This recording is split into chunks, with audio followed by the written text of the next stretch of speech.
Big tobacco preyed upon generations of America's youth. Eventually, we stood up as a country and said enough.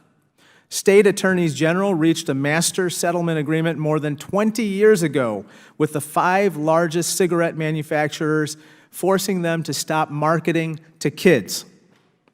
The U.S. Department of Justice then brought RICO charges against Big Tobacco for their engagement in a decades-long conspiracy to hide the dangers of smoking, manipulate the nicotine delivery of cigarettes, deceptively market products, and target kids.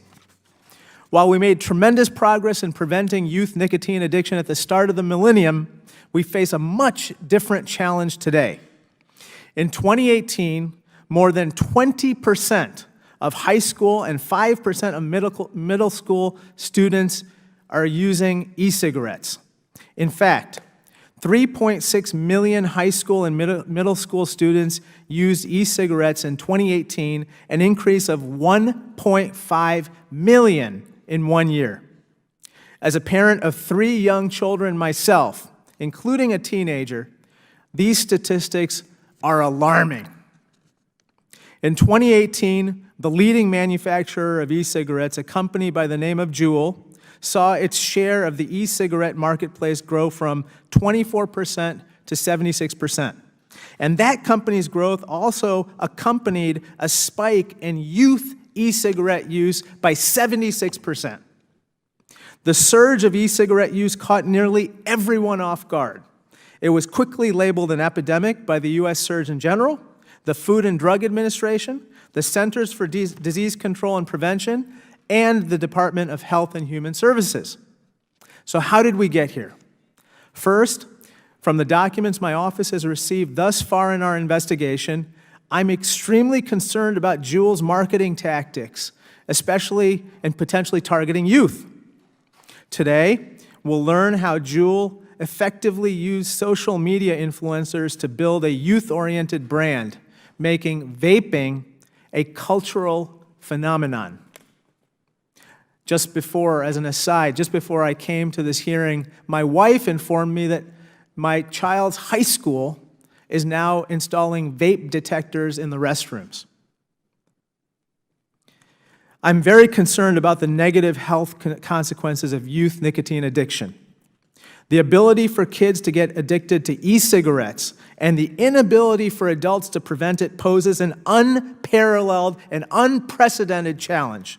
Cigarettes were easy to detect. They produce smoke and they produce a smell that lingers.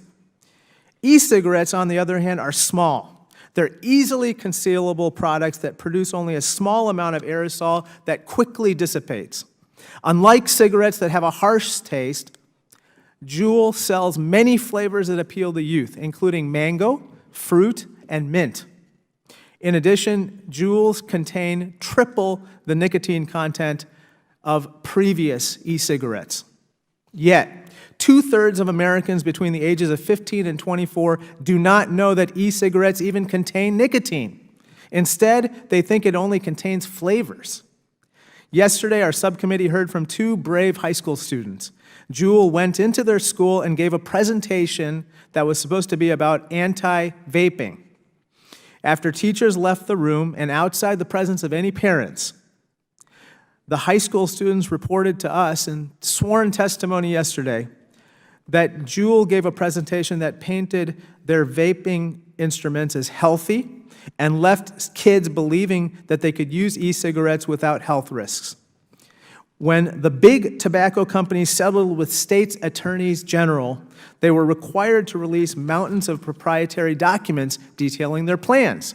Today, we will examine whether or not JUUL used these documents as a model for their own marketing campaigns.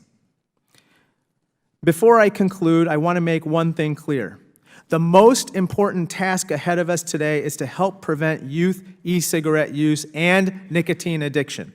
But to effectively do so, we must trace the origins that led to this epidemic, expose the health risks associated with vaping, and hold accountable anyone and everyone who knowingly put children in harm's way. With that, I'd like to represent the ranking member, Jim Comer.